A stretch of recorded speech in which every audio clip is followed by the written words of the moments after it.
In the heart of Himachal Pradesh, in a small serene village called Bharmour, nestled between the rolling hills and pine forests, lived Asha. She was known for her beauty and intelligence, but even more so for her kind heart and quiet ambition. Her father, Rajesh, was a well-respected schoolteacher, and her mother, Meera, was a loving homemaker who ensured their modest home always exuded warmth and comfort.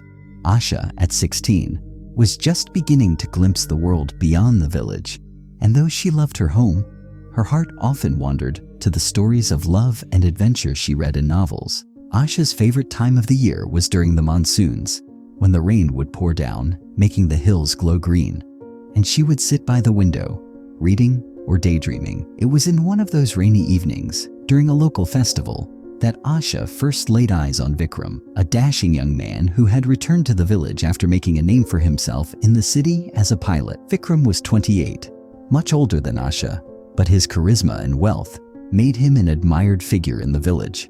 He often flew his helicopter over Bharmour, a rare sight in those parts, and the children, along with the adults, would wave in excitement.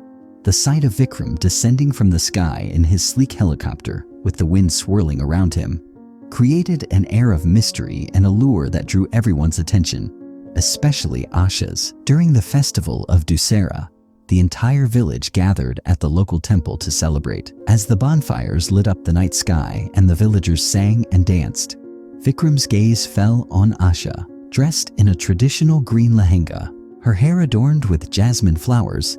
She was the epitome of grace. Vikram, used to city girls and modern life, was mesmerized by Asha's simplicity and beauty. He made his way through the crowd and, with the help of a mutual friend, introduced himself to her. Asha, shy but intrigued, blushed as they spoke. Vikram, with his smooth charm, made her laugh, something she hadn't done in front of a stranger before. Over the next few weeks, Vikram pursued Asha relentlessly. He would fly his helicopter over her house, dropping flowers and notes, much to the awe of the entire village. He sent gifts, fancy saris, expensive jewelry, and books she loved. For a village girl like Asha, the attention from a wealthy man like Vikram was overwhelming. Her head spun with dreams of romance, of a life beyond the hills, a life of luxury in the city, with a man who seemed to love her so intensely. Asha's parents, however, were concerned. Rajesh and Meera had always envisioned their daughter marrying someone from the village, a man who shared their values and way of life. Vikram's age, wealth, and the way he lived his life so far from their reality made them uneasy. They feared their daughter was being swept into a world she did not understand, a world where she might lose herself. Despite their misgivings, Asha had fallen in love. Vikram's stories of his life in Chandigarh, of the grand house he owned, and the travels he took as a pilot made her believe that her destiny lay with him. She confided in her best friend, Priya, that she dreamt of escaping the confines of village life to live a life of excitement and romance with Vikram. One day, after months of courting, Vikram proposed to Asha. He asked her to elope with him, promising they would get married in the city away from the disapproval of her parents. "We can build a life together, Asha," he whispered, holding her hand as they stood by the river that ran through the village. "I'll give you everything you've ever dreamed of.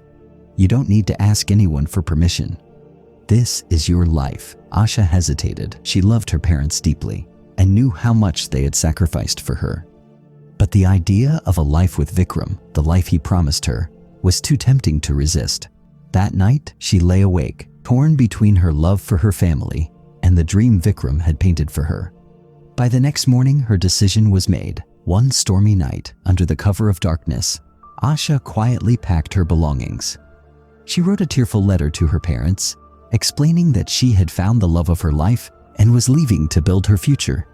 She left it on the kitchen table, knowing it would break their hearts, but believing that this was her only chance at true happiness. Vikram was waiting for her on the edge of the village, his car hidden under the shadows of the trees.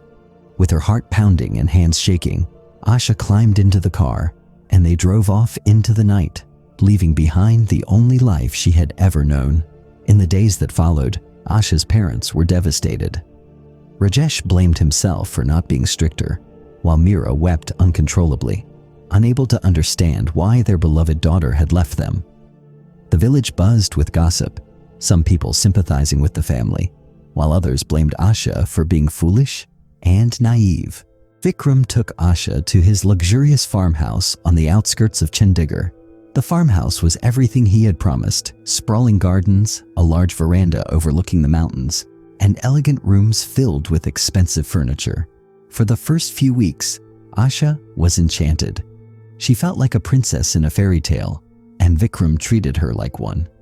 They had a small private wedding in a temple, without the fanfare of a traditional Indian wedding, which left Asha feeling a bit empty, but she convinced herself that it didn't matter as long as she had Vikram. However, as the honeymoon phase began to fade, so did Vikram's charm. Slowly, Asha began to notice changes in his behavior. He became increasingly controlling, questioning her every move and dictating how she should dress, talk, and act. He didn't like her going out alone and rarely allowed her to speak to her family.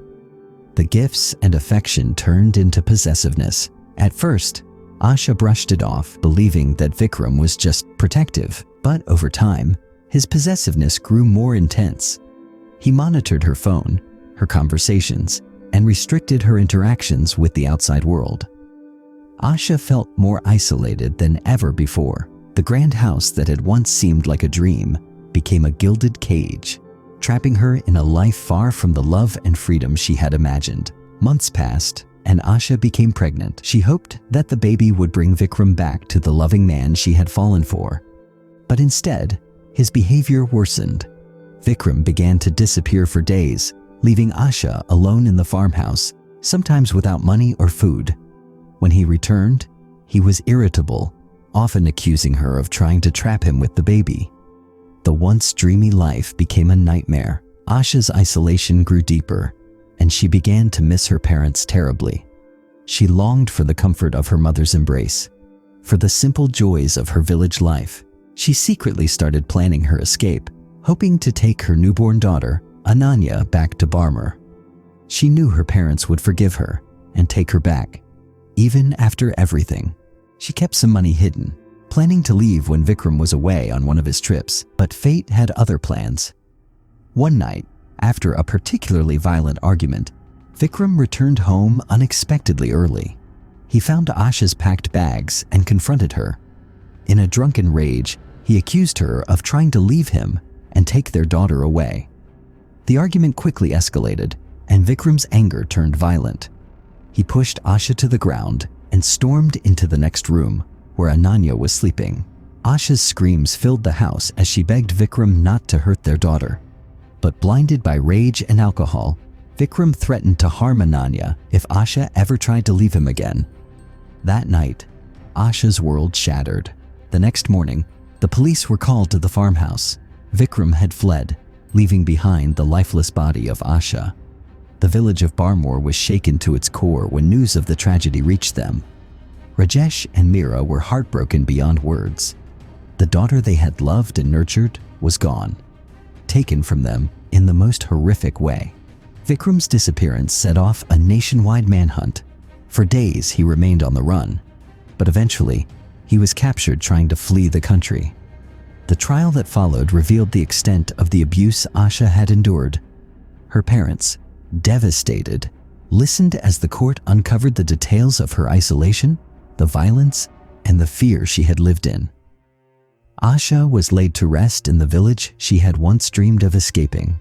The entire village gathered to mourn her loss.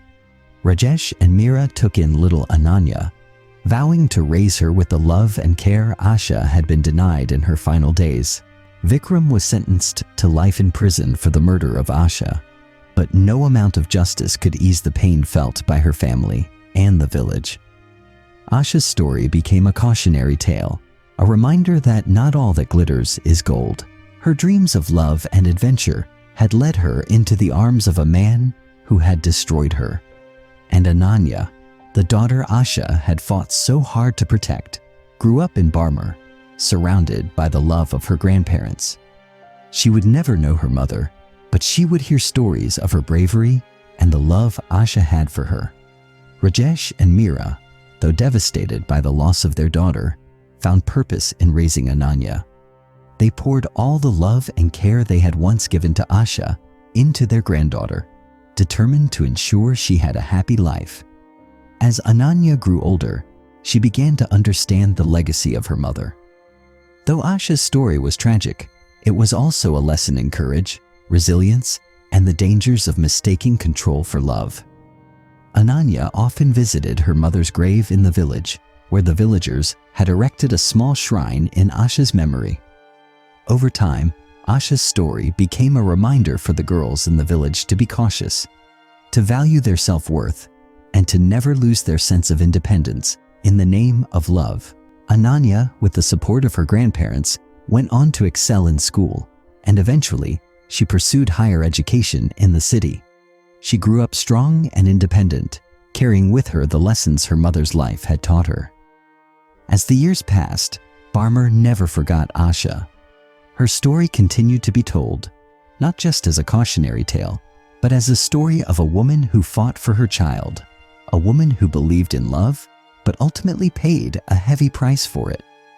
The village, and especially the women, began to see Asha as a symbol of strength, a reminder that true love does not come with control or fear, but with respect and freedom. And so, the memory of Asha lived on, in the hearts of those who loved her, in the life of her daughter, and in the lessons she left behind for future generations.